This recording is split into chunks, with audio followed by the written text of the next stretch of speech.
Hello, boys and girls. This is your old friend, the Dreamfinder, here to set off on another grand circle tour of the Magic Kingdom.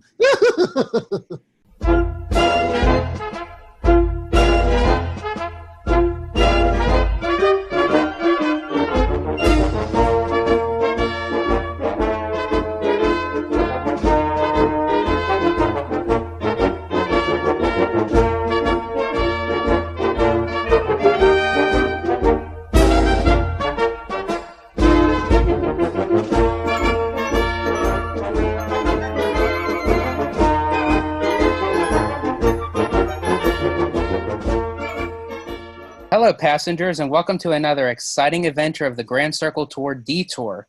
We have an exciting adventure for you today. Joining me today is our very own Jungle Skipper, Jay. Hey, Jay, how you doing? Aloha, George. I'm great. How are you doing? I'm very excited once again. Me too. I'm really excited to be here today.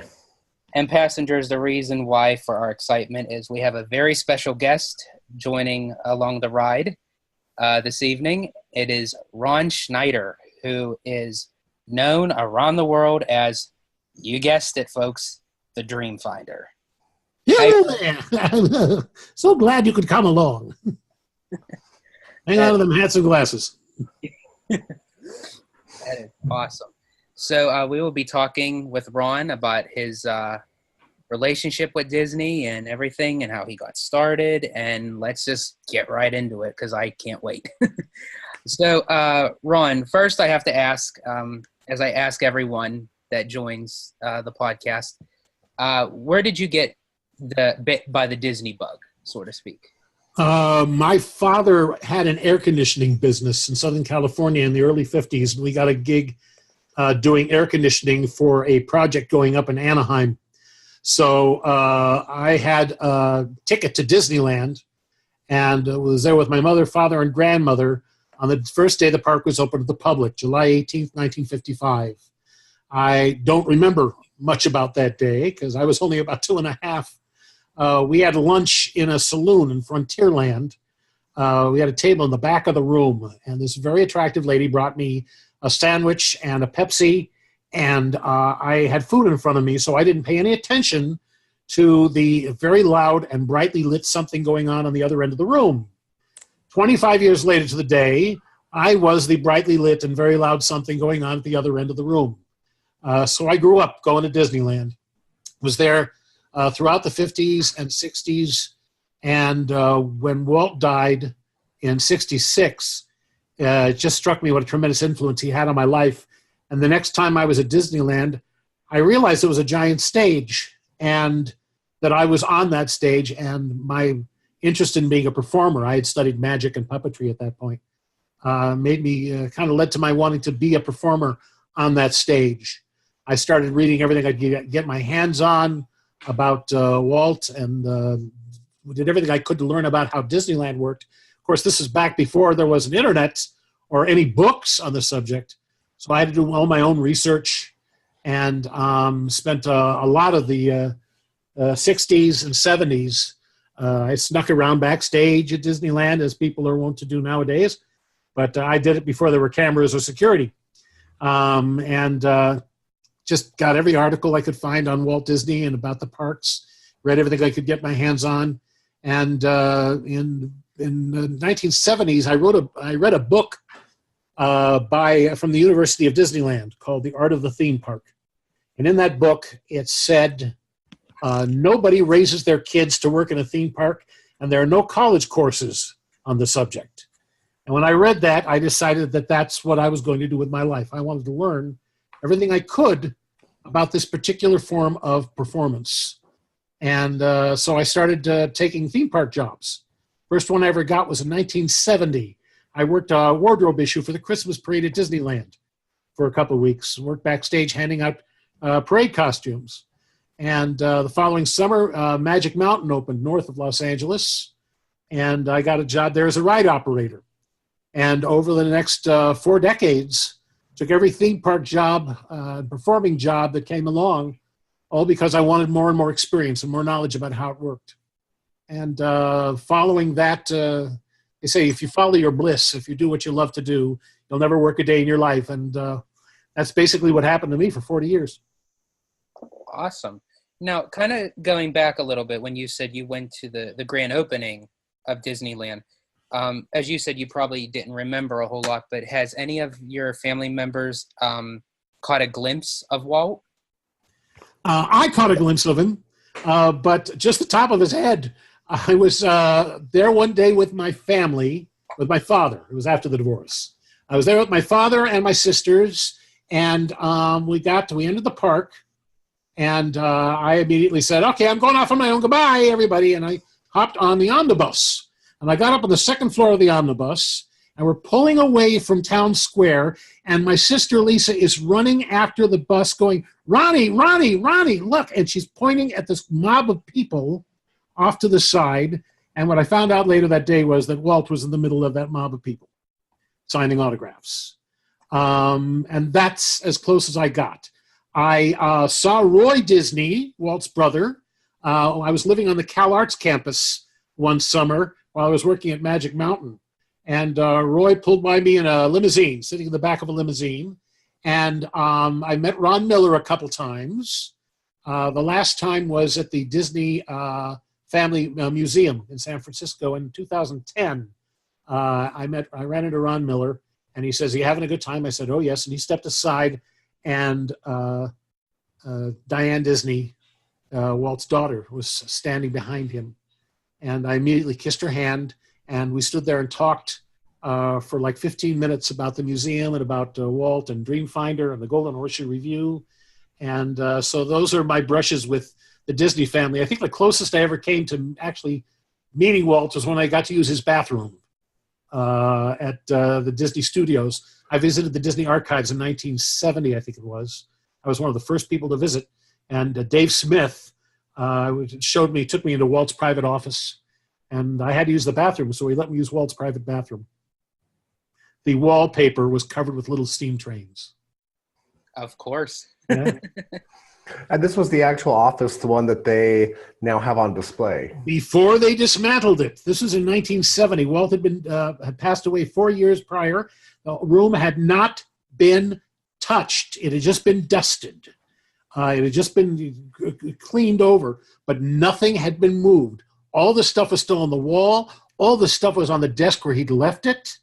And, Dave Smith, when they started the archives, his first office was Walt's suite of offices on the top floor of the animation building. And so he took me in there. I wrote him a note when I first read that he got the job. And he invited me right up. And I came up and I got to handle the cells from Steamboat Willie. And the first Lincoln robot was in there then. There's a rolling wardrobe cart with Zorro's costume on it, Davy Crockett's costume on it, and the Holy of Holies, Annette Funicello's sweatshirt was in there. And I saw Walt's private scrapbooks, all these wonderful things. And Dave, this is the beginning of the archives. There was nothing behind glass. Nothing was being stored off site. It was all just sitting there in the room with Dave. And he shared everything with me. It was an amazing day. What was it like to just stand there at Walt's office? You can imagine. I mean, it was amazing. It was just amazing, and totally unexpected. I'd read that there was an archives. I sent a fan letter to Dave Smith. He turns right around, as Dave would always do. He would write you right back the second he got the note, and he invited me to come up and see this. I had no idea what I was in for. And he took me on a back, after we finished looking around, he took me back in the back lot. We saw the sets for Zorro and Something Wicked This Way Comes. And then he walks me out to the front gate, and I said, "Where are you heading now?" He says, "Well, we got an author on property named Richard Collier, who had been hired to write the official biography of Walt Disney." He said, "He's seen every Disney film except Peter Pan, so we're going to screen Peter Pan for him." I said, "Have you got room for one more?" So he takes me back up to the top floor of the animation building.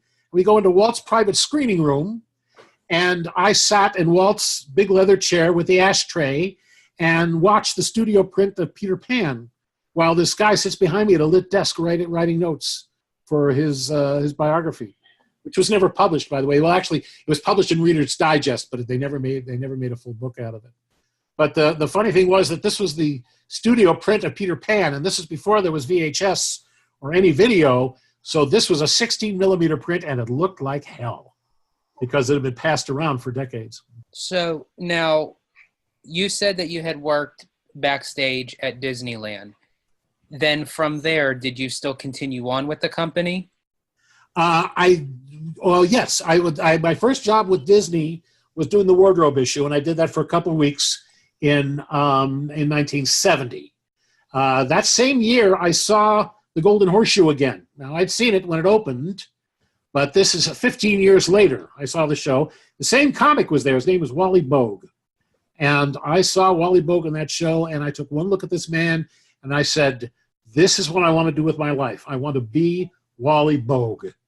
And I filmed the show, and I taped the show, and I learned every one of his bits, and I decided that that's what I wanted to do with my life. So the following summer, I got a job as a ride operator at Magic Mountain, and the summer after that, I got a job working with wild animals at Magic Mountain, and the summer after that, I worked at 1520 AD Medieval Restaurant in Los Angeles, playing King Henry VIII. I took any job that I felt would bring me closer to doing what Wally was doing.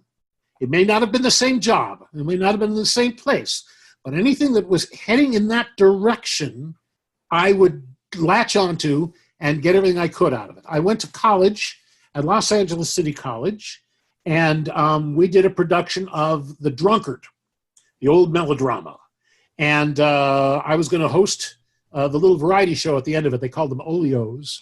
And I asked my director if I could put together a traveling salesman a spot like Wally was doing in the show.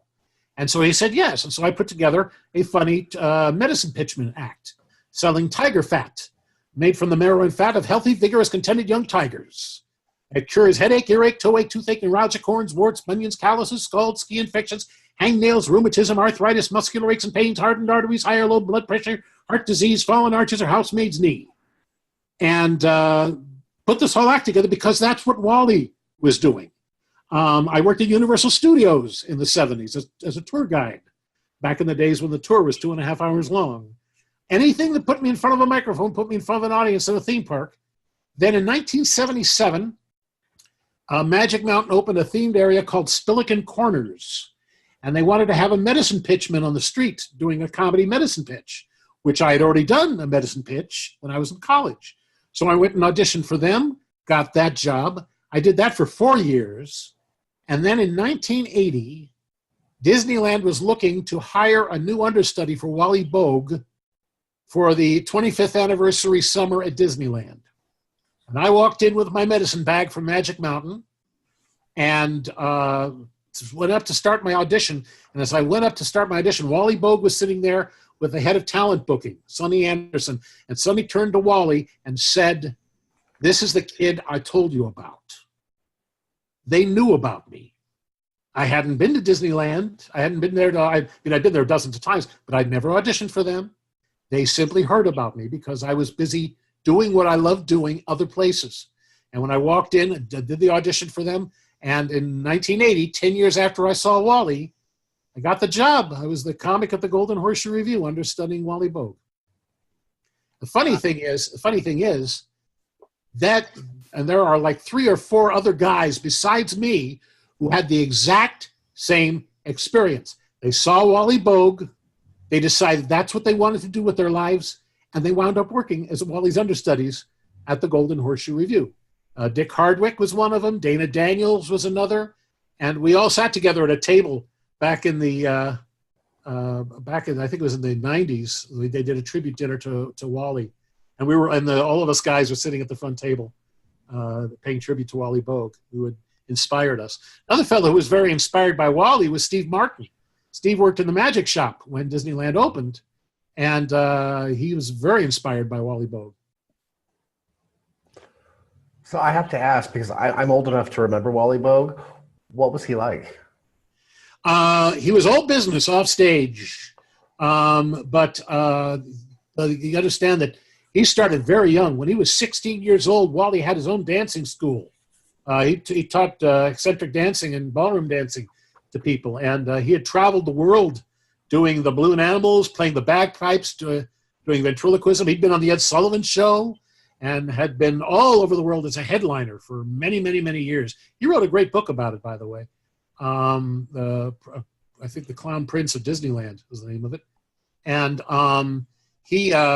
when Walt decided he was going to do the Golden Horseshoe, which he did as a favor to a friend of his, Donald Novus, was a fellow who'd been working in vaudeville and burlesque, and he was having dinner with Walt one night and was complaining about having to work on the road. And Walt said, well, I've got a show I'm opening up at Disneyland. I needed some people for that. Do you know a comic? And Donald Novus had worked with Wally in Australia. So Wally came over, and he was a very bawdy comedian back then. He worked a lot of nightclubs, and according to the legend, he came out one night to the studio and auditioned for Walt. It was just Walt and him, and Wally brought out the bagpipes and the ventriloquist dummy and did the balloons. And when he finished, Walt says, "We're opening this amusement park out in Anaheim. It's going to be a family spot." And Wally said, well, I can clean the act up. And that's how he wound up at the Golden Horseshoe. And, of course, everybody knows he wound up writing the Enchanted Tiki Room for Walt. He helped Walt create the show for the Olympics and did a lot of different spots in Disney films. When you see Fred McMurray bouncing around the gym in The Absent-Minded Professor, that's Wally Bogue in a Fred McMurray mask. In a full mask? Yep. I'm going to have to go rewatch that now. Me too. Have you ever performed anything with Wally together? No. The one time we were on stage together was at the 25th anniversary employee party at Disneyland. They had this wonderful party, very unique thing for Disneyland. They'd never done this before. They opened the park just to the employees and their families, and you could go anywhere backstage. They had guided tours of the Haunted Mansion. They had tram tours of the back lot, and they opened the executive offices. And you could stand in the middle of Space Mountain with the lights on, with the ride running. Wally was on stage at the Golden Horseshoe with the curtains all flown. Everything was flown so you could see to the back of the stage. And Wally was on stage in his Pecos Bill costume, and you could go up on stage with Wally. And that's the one time we were on stage together. One of the sad things about being Wally Bogue's understudy was that meant that I was there when he wasn't. So I would still go to the park and see Wally perform because God knows you never got tired of that. But no, we never got to perform together, no. I want to ask you real quick because I still have my Golden Horseshoe vinyl record with Wally Bogue. When you were performing it, how much of the script was the same? Was it still the same show? What's on the record is very, very dated. That was the early 50s when that was recorded. The show kept kept the same format, but it would change over the years. It would change slowly. Wally would add new things or would ad-lib something that he found entertaining and would work its way into the show. As far as I was concerned, a large part of what I wanted to do was I wanted to continue the traditions. I wanted to use a lot of Wally's own lines because I was such a fan of the show, and I had kind of a spiritual feeling about the work I was doing. That one of the things that I wanted to do in my life was I wanted to carry forth the traditions that had come before. I felt that this was a way you make an impression in the world, was being part of something greater than yourself. And for me, that was the Golden Horseshoe. So my first day with Wally, when I started my training, he took me up to his dressing room and said, "What do you want to do?" And that was the moment I realized, oh, I get to pick my own stuff. Well, I'd been a medicine pitchman for 4 years at that point, doing my own act, and I wanted to do some of my own act, but I wanted to keep a lot of what Wally did because I knew that the fans would want to see it. I knew I wanted to see it. So within the framework of my own act, I added a lot of embellishments of stuff that Wally did and tried to keep up with him as far as the Pecos Bill routine with the spitting teeth and the six shooters and all that stuff. I couldn't do it as well as he did. but I did what I could, and it seemed to work. And getting to work with Wally, with Fulton and Betty Taylor, and the band, especially the drummer, was just amazing. They'd follow you wherever you went and back you up, and the show just always worked. It was such a special show. As a lifelong Disneyland person, there's like a want for that original show to come back. That space is being wasted just sitting there without the review. It's very true. And the thing about that show was it wasn't, while it was originally written, and at the time I did it, Wally was in charge of that show, and that meant that the performers did the show that they wanted to do. And we kept it to Disney standard, but at the same time, we did material that worked. We didn't do material because it was cute. We didn't do material because it was approved by an executive. We did the stuff that we, the artists who knew comedy and knew performing and knew audiences, knew was going to work. You could add stuff, and I did. And some of the stuff that I added, I was pleased to say, really killed. But it was not a scripted show. When they put a scripted show in there, it was cute as hell. But and there was lots of energy, and they had a huge cast, but it was just nowhere near as entertaining for my money. It's one of the reasons I wrote my book about writing for theme park entertainment, because I got tired of seeing stuff that was cute but ineffective, and cute but not funny. So can I ask you, now that all took place at Disneyland. Yeah. When was the correlation between the transition between Disneyland to Walt Disney World? 1982, Wally retired from the Golden Horseshoe Review. And I thought, oh, wow, I could get this job. I might be, somebody in line for this job. His number one understudy, Jim Adams, was there, and I thought I could understudy Jim and be very happy doing the show 2 days a week. I'd be very happy. But Jim retired with Wally, and I was up doing the show, and I suddenly got struck with laryngitis. I couldn't talk. There was no pain. I don't know what happened. To this day, I don't know what happened. For like 2 weeks, I couldn't talk at all. I don't know if it was nerves or what. And another wonderful fellow, Dick Hardwick, who played with the Main Street Maniacs, came in, filled in, fell in love with the show. And the fact of the matter is, Dick was much, much better suited to being a Disney comic than I ever was. I was always a Magic Mountain, Six Flags comic. I had an edge to me. And I liked W.C. Fields, and I liked the Marx Brothers. And Dick was much more wholesome and much more talented musically than I ever was. And so he got the full-time permanent job.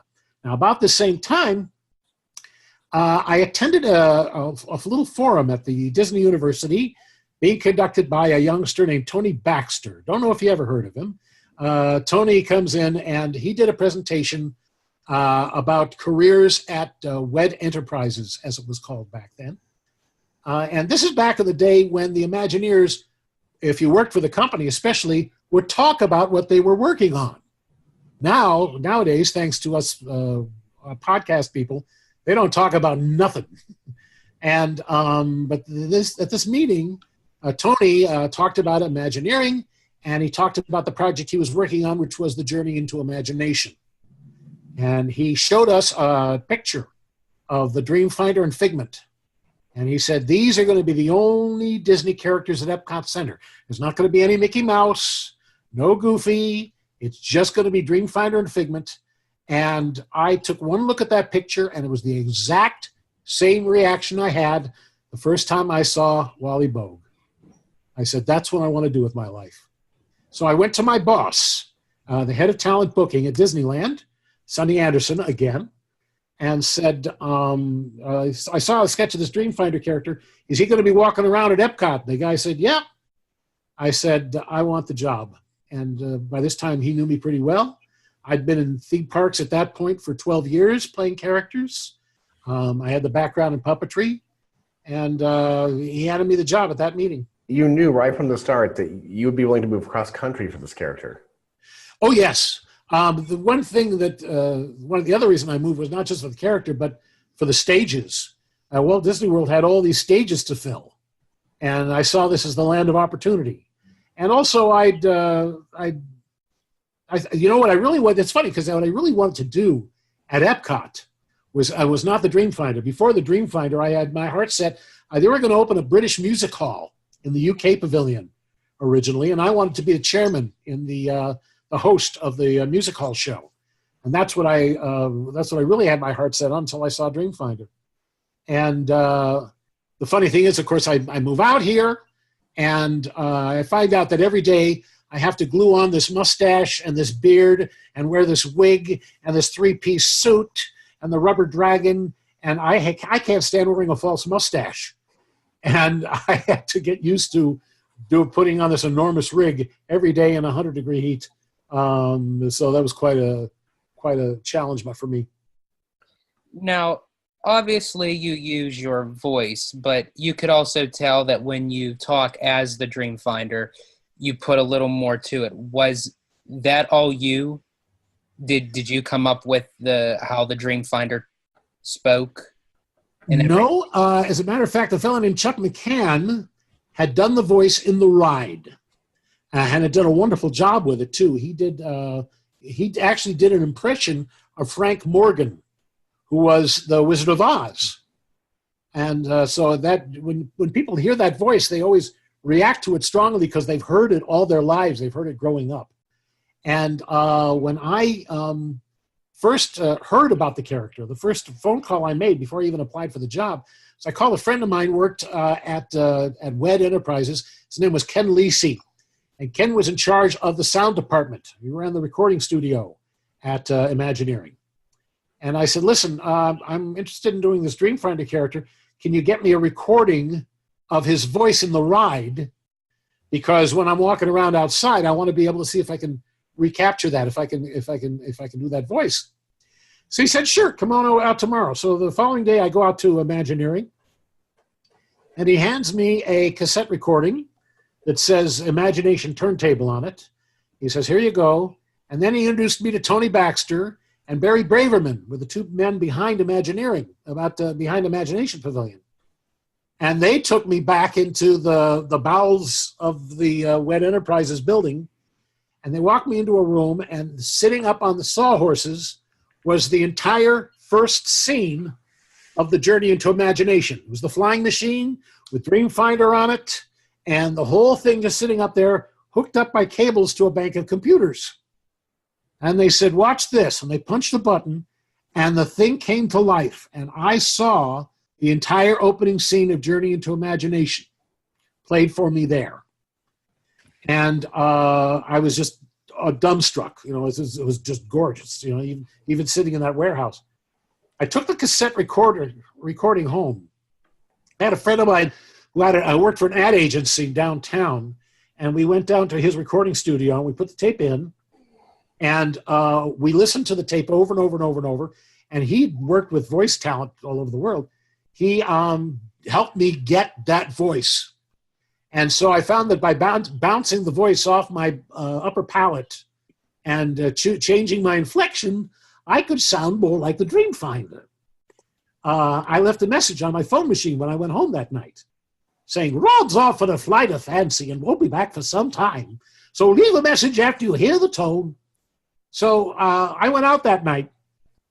I came back, and 10 people had called and hung up without leaving messages. And I thought to myself, wouldn't it be hysterical if that was Tony Baxter? And the last message on my machine was Ken Lisi from Imagineering calling me and say, call me tomorrow. So I call him tomorrow, and he says, listen, Chuck McCann didn't finish the job. We need someone who can match what he did. So the next day I'm in at Imagineering with Exitencio, the man who wrote the Pirates of the Caribbean and the Haunted Mansion. And I auditioned.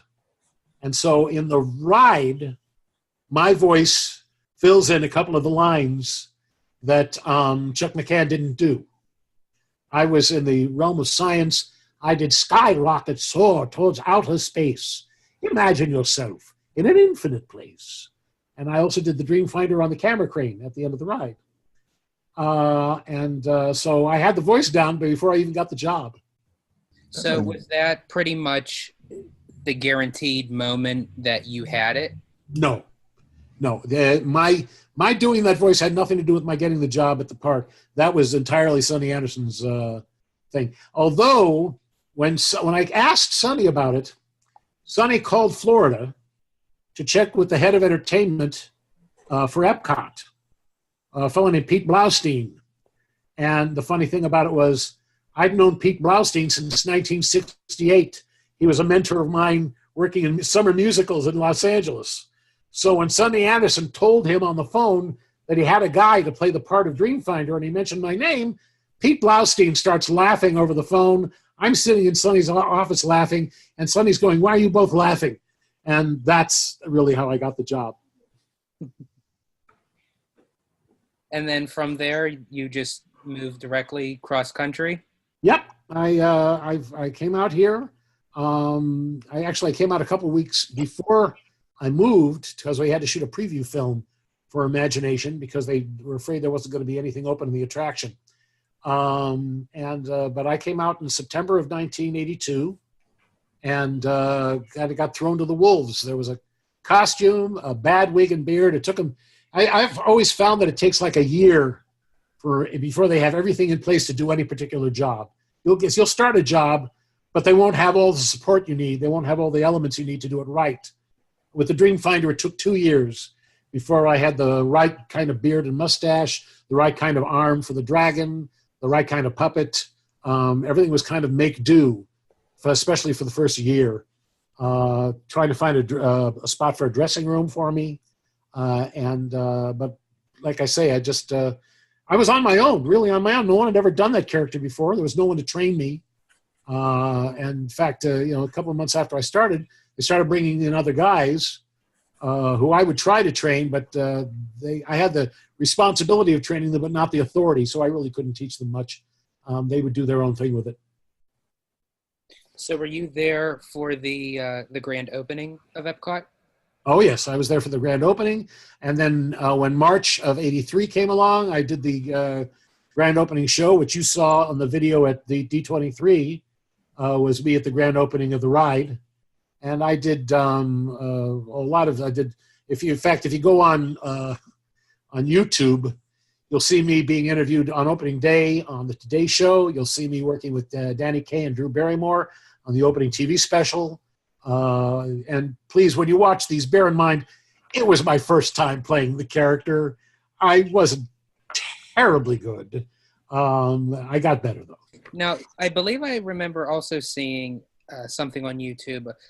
Correct me if I'm wrong. Did you do it was sort of like a Christmas card, but like you were talking to the visitors like on camera with Figment. It was during the holidays. I was not there with the guests. The guests were shot separately. Yeah, well, the very first Christmas, the Christmas of 1982, they wanted to do some kind of a spot on the Christmas parade broadcast that would publicize the characters in the ride, but the ride wasn't opened. So, we shot a thing in the Dreamport that they intercut with some stuff for the guests. And then I did over the years, I did a couple things. I did Santa Claus a couple times in the Christmas parade and did a couple other things with the characters in video. For like the first year and a half, anytime you saw Dreamfinder, it was me. And then started turning it over to the other guys so they'd have a chance. They used Dreamfinder quite a bit at the beginning of the run, but towards the end they pulled us. I understand Mr. Eisner was not a big fan of the Dragon, and so I think they started using us less that way. Maybe it may have been one of the reasons. So, how long were you the Dreamfinder?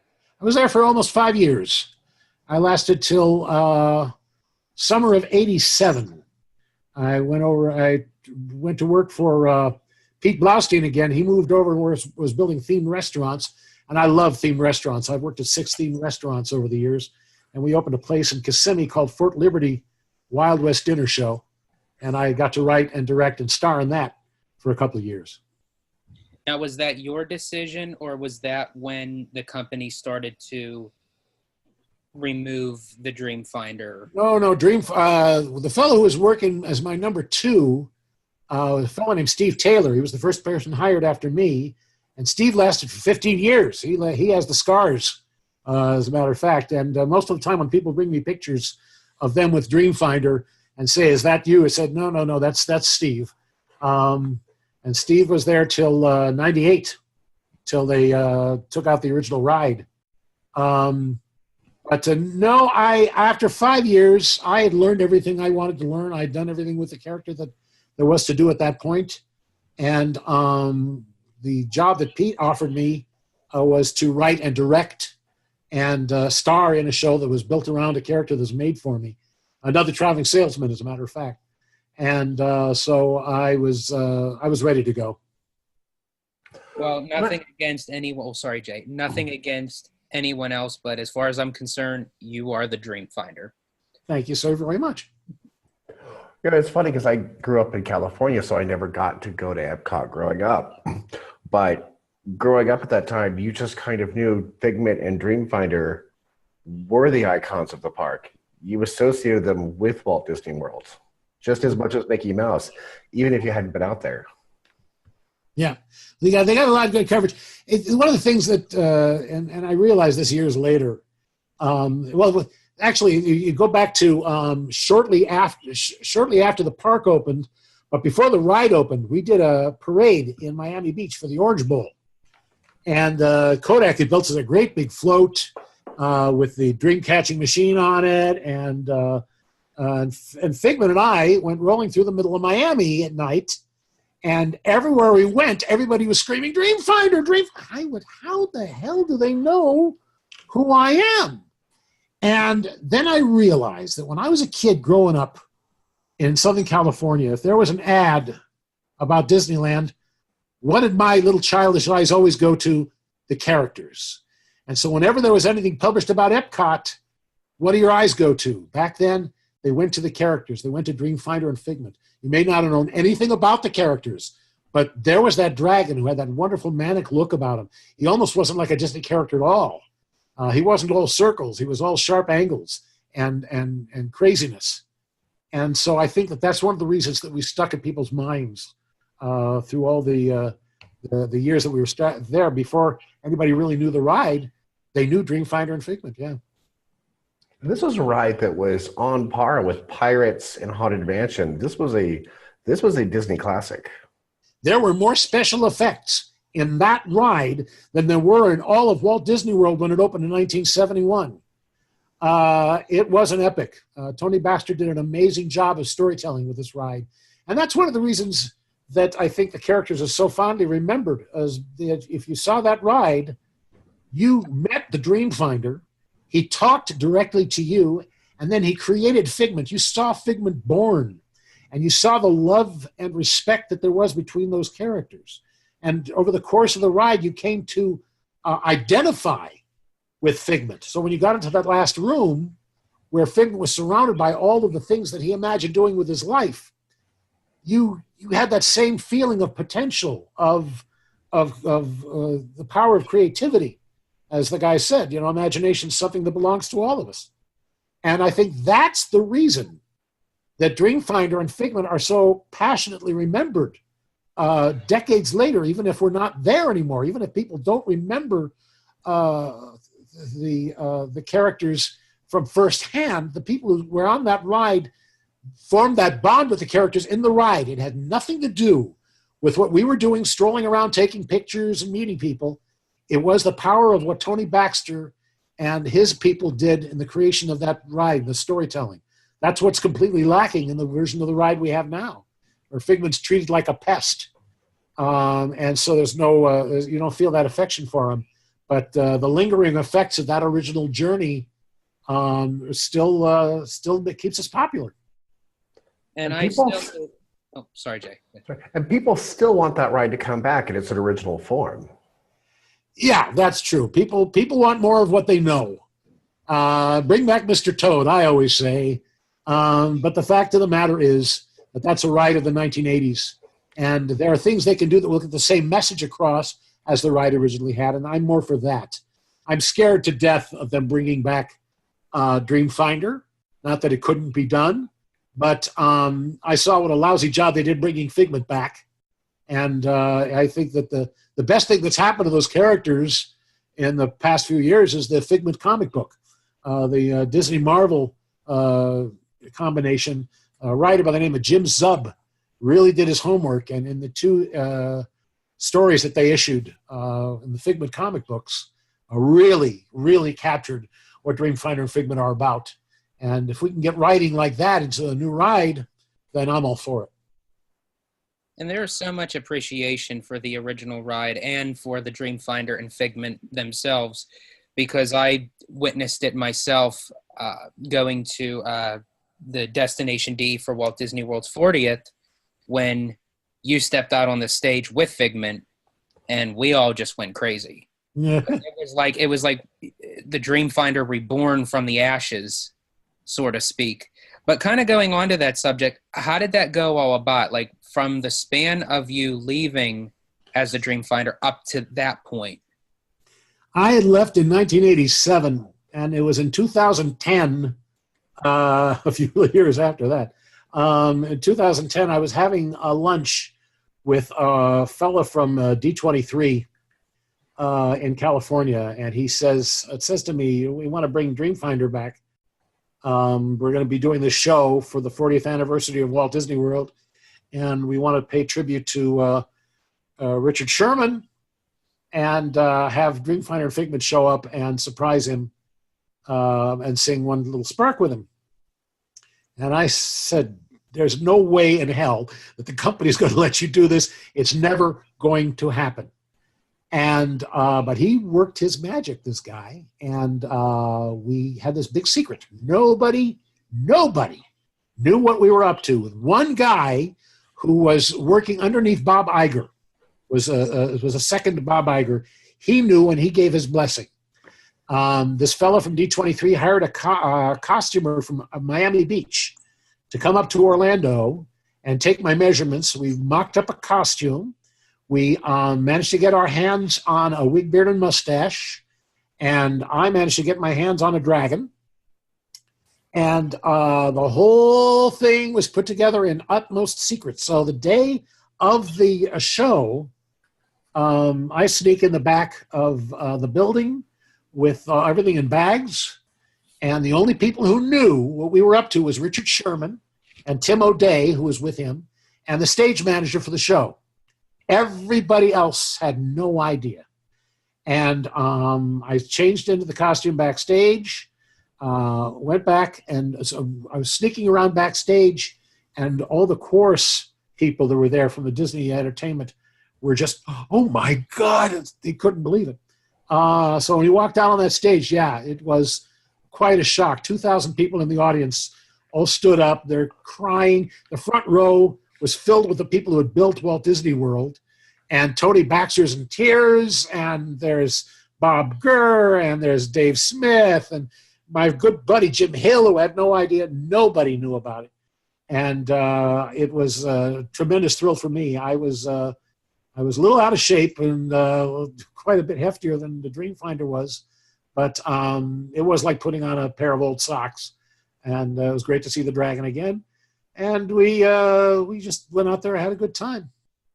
And I was one of those one out of the 2,000 people. So I actually got to witness it. And I'm so glad I did, because being as a D23 attendee, when we got the schedule for the day and it ended where it said the Magical Gatherings with Richard Sherman and a special surprise, no one ever thought it would be the Dreamfinder and Figment.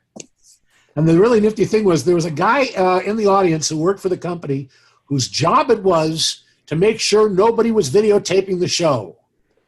And he didn't know what we were doing. But the second I walked out on stage, he whipped out his phone and started videotaping the show. And that's the videotape that's up on YouTube. If you go up there and check out D23 Dreamfinder, that's the video that you'll see is of me doing that. Well, George, you've described it as they got a rock star reception. Yeah. Definitely. It was like as if you were to take a very popular, famous rock star and you were to just play just the audio, not know who was stepping out on that stage, just the audio, and put them together, you wouldn't know which one was the famous rock star as to the Dreamfinder and Figment. Well, that's the way we started by playing the video of the grand opening. It was like 25, 27 years earlier doing the grand opening of the ride, and then we faded the sound out on that and faded my mic up. And so that's how we did the transition. So I have to ask you real quick. You said get your hands on a dragon. Was it a challenge? How hard was it to get your hands on a dragon for that? Well, I'll tell you, a couple of years before that, on the 25th anniversary of Epcot, I got a call from a fellow who worked at Disney at Epcot who wanted to know if I could show up with Figment, and I didn't have a Figment dragon. You couldn't get a Figment puppet anywhere like that. But I knew that one of the other Dreamfinders had back in the day managed to make off with an entire Dreamfinder rig: the costume, the wig, beard, mustache, and the dragon. Naughty boy that he is. And so I called this guy and asked him, can I borrow your lizard? And he said, yeah, here you can have him. And he shipped him off to me. So I actually had him a couple of years prior to that. I didn't let anybody know I had him, pretty much. And then, so when they called me for this, I said, yeah, I got a dragon. And so that's the one we used. When the show was over, there was immediate talk of them wanting to do it again. In California, they wanted to do another thing with Dreamfinder, and I didn't want to. I thought that we'd done it. It was a big surprise. It was special, and also I knew what I'd gone through, and I didn't want to do it again. So after the show that day, Tony Baxter came backstage to congratulate everybody, and I handed him the big blue bag and said, "Here, he belongs with his father," and gave the Figment back to Tony. So he had him. He did. Figment reappeared with another Dreamfinder a couple of years later on the West Coast at a D23 show where they made Tony Baxter a Disney legend, and so another Dreamfinder got to do the show and got to take Figment on. No, we were speaking before we started the adventure. You had said that all the dialogue as far as for the D23 event, that was all you. The stuff that I said as Dreamfinder when I came out, yeah, I wrote that. What do you think the future holds for Dreamfinder and Figment? If it holds anything, I'll be very surprised and possibly disappointed. I don't know. I really don't know. There's the endless rumors that have circulated through the years of what they're going to do with the Imagination Pavilion. The latest twist in that, I think, and this is just me pulling rabbits out of my hat. Well, they've just announced they're going to turn all of the Wonders of Life into a playground for kids. And I can't help but think that if they're going to do that, that's a perfect excuse to now close Imagination and do something big and good with Imagination. Because they'll have something finally at Epcot for kids. Now we can do something, we're free to do something with Imagination. I don't know. It occurs to me that, I'm sure that they have somewhere in the back of their brains, I know Imagineering, they always have like 3 or 4 concepts and miniatures that are ready to go, that they're sitting in a locked room somewhere in Glendale. But at the same time, Disney keeps buying new companies. So every time they buy the Muppets and Marvel and 20th Century Fox and all these other companies, I keep seeing the priority of Dreamfinder and Figment and Imagination being shoved down the list. because we have to build these new attractions with all these other IPs. I know that there's wonderful things they could do with the Dreamfinder and Figment, but it's not a priority. I don't think it's a priority for them. I could be dead wrong. I'm not affiliated with the company anymore, and I would love to see them do something with the characters if the characters are going to be shown in the proper light and are going to have the same powerful effect that they were meant to have when they were first put in there. There's talk about the ride going in with an Inside Out theme, especially now that Pete Docter is going to be creative head for Pixar, and that's one of his shows. But you never know. Over the years I've heard so many rumors about what they were going to do with Imagination. And all of them are, definitely going to happen. No doubt they're closing January 1st. The ride's closing, and no, it never happens. So we'll see. We'll wait and see. That's one of the neat things about them is they're always in the rumor mill. Figment and Dreamfinder. People are always talking about them. Yep, that's a fact. We have a co-host who grew up in Orlando. She still lives there. She's still upset to this day about the closing of the original version of the ride. A lot of people feel that way. And before, unfortunately, we end our adventure for this Grand Circle Tour, Detour, I just have to ask you that you had written a book about your experiences. Yes, I wrote a book back when I started as a teenager and decided I wanted to learn everything I could about theme parks. And I read that quote about nobody teaches their kids how to do this, and there's no college courses in it. One of the things that I decided right then was that someday I was going to write a book about how to do whatever it was I was going to learn over the next 4 decades. And finally I did. It's called From Dreamer to Dreamfinder, A Life and Lessons Learned in 40 Years Behind a Name Tag. And it's part memoir and part textbook. Details the different jobs I had and goes into extreme detail about the creation of Dreamfinder and the operation, what it was like doing the show, and all the other different theme parks I've worked at. I went on to work at Monsters Laugh Floor. I was on the opening crew of Monsters Laugh Floor, by the way, at the Magic Kingdom in 2006. So that's in there, and opening Disney Universal Studios Florida. I was in charge of the celebrity lookalikes there and all the theme restaurants. So that book's available on Amazon. You can find it at the on B&N, Barnes & Noble site, and Goodreads, and Bamboo Forest Publishing if you want to get an autographed copy sent to you. It's all over the place. Also, I got a film that's going to be coming out on video on demand, hopefully in the next month. It's called The Further Adventures of Walt's Frozen Head, in which I play the frozen head of Walt Disney. It's a very warm-hearted comedy. We have a lot of fun with the characters. It's done very respectfully and was shot surreptitiously around the Magic Kingdom and environs around Orlando. And I'm very proud of that too. And anybody's welcome to look me up on Facebook, Ron Schneider, and would love to be in touch with people. Awesome. And we thank you so much for joining us on this Grand Circle Tour Detour. This has been a huge treat for us to have you.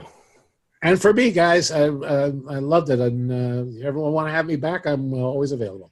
We would love to have you come back. Definitely. All right, buddies. Okay, passengers. Well, on that note, we thank you for joining us on this very, very special Grand Circle Tour Detour. And remember, it's one little spark of inspiration. Yeah, right. And that's where we're going to end it. If you would like to keep the adventure going after the show, be sure to like our Facebook friends page, Grand Circle Tour Magical Ticket Holders. While on Facebook, like our group page, Grand Circle Tour. Be sure to follow us on Twitter, Grand Circle Tour Podcast, as well as Instagram, GCT Podcast, and our YouTube channel, Grand Circle Tour. If you would like to send us a message, you can email us at gctpodcast@gmail.com. T-shirts and other fun merchandise can be found at tpublic.com. Simply search Grand Circle Tour Podcast. If you enjoyed your adventure, leave us a review on Apple Podcast. Only one rule, make it good. Thank you for riding with us, and welcome home.